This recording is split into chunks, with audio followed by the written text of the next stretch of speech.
Okay, in the co-main event of this past Saturday night's fight night, in the welterweight division, Neil Magny finishes Daniel Rodriguez by submission via Darce choke. The official time coming at 3:33 of round number 3. Oh my goodness, what a scrap. Omar, let me throw it over to you first. What is your take of this exciting matchup between Neil Magny and D-Rod, and Magny getting another win on his now pretty historic record at welterweight? I love watching Magny fight, man. It wasn't a perfect fight. It was definitely a scrap for sure. Magny did what Magny does and was using his technique, using that jab, pulling away the lead hand to try to do what he does. But Rodriguez put it on him in the second round, and I think Magny had to adjust, went to his grappling a lot more. And by the time we got to the third round, used his grappling pretty heavily, and then eventually got to the submission that he got. I love those chokes, though, man. The way that he uses his length to get certain submissions is just so fantastic. I really love watching him, and the way he uses his length in general is just super, super fun to watch. But it's Magny, man. You cannot discount Magny. He may not have a perfect fight. He may get fucked up a little bit, but that's what makes Magny, to me, one of the best fighters, especially when it comes to trying to gauge where people are going in their career, because Magny is one of those dudes you cannot put away easily. And even if he drops a round, he will come back and he will beat your ass in the third round if he has to. I love watching him fight, man. It's very hard for me to pick against Magny, so I'm glad I didn't have to this time. Mark, what was your reaction to Magny getting the finish over the very tough rising Daniel Rodriguez? Did we all call Magny in this fight? For some reason, I thought you had D-Rod. I think I took D-Rod. I think Mike took D-Rod. Yeah. I thought someone had D-Rod. Okay. Yeah, this was a fun fight for sure. It kind of shook out the way I thought that Magny's complete game was going to be a little too much, was going to allow him to edge it. It was kind of three different stories across 3 rounds. Like round 1, of course, Magny did work in a little grappling as well, but he showed how he can rely on his length to frustrate guys, and he stagnated D-Rod a bit in the striking. But then round 2, D-Rod shows how his cleaner boxing technique and his adjustments to what Magny was showing in round 1 could let him work inside and start to land and do damage. And his jab was landing all round long in round 2. And it's not a little flick jab either. He throws a power jab, and it was adding up. But then before round 3, Neil gets the big pep talk from the corner. He comes out ultra aggressive, and he shows why that the multifaceted MMA game that he has just kind of edges him ahead in this matchup with D-Rod. You know, it started a little rocky in that round, but once he got the takedown, he just dialed it up hugely. He was overbearing once they got into the grappling. Like, it seemed like he got a real second wind. D-Rod looked like he couldn't breathe down there. He finally gets Magny off his back. Magny goes to mount. He escapes that.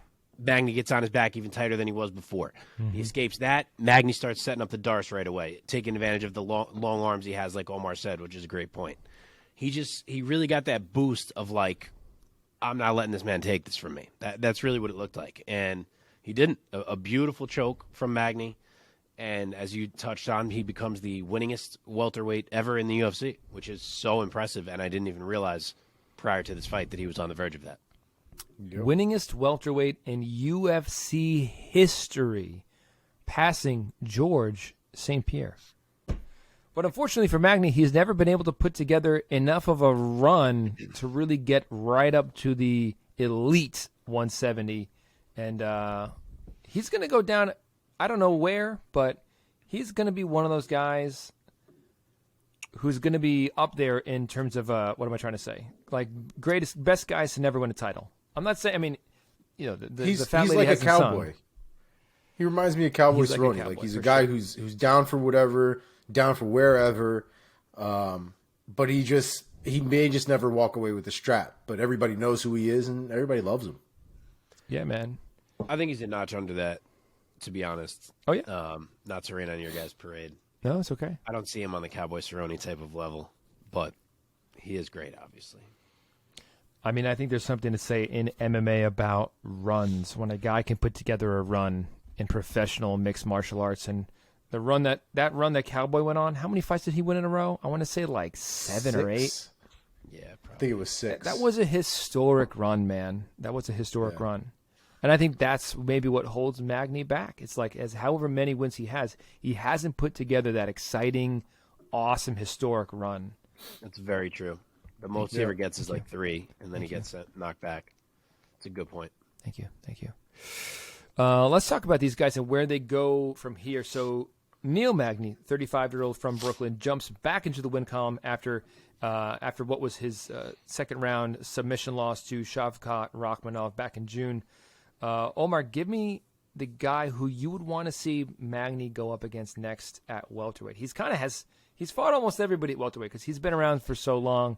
So if you were the matchmaker of the UFC, Omar, what would you want to do next with Mr. Magny? Try to get these rankings to come up, but of course, I go first. Go for it. I'll give you 2 options for Neil. Hit me.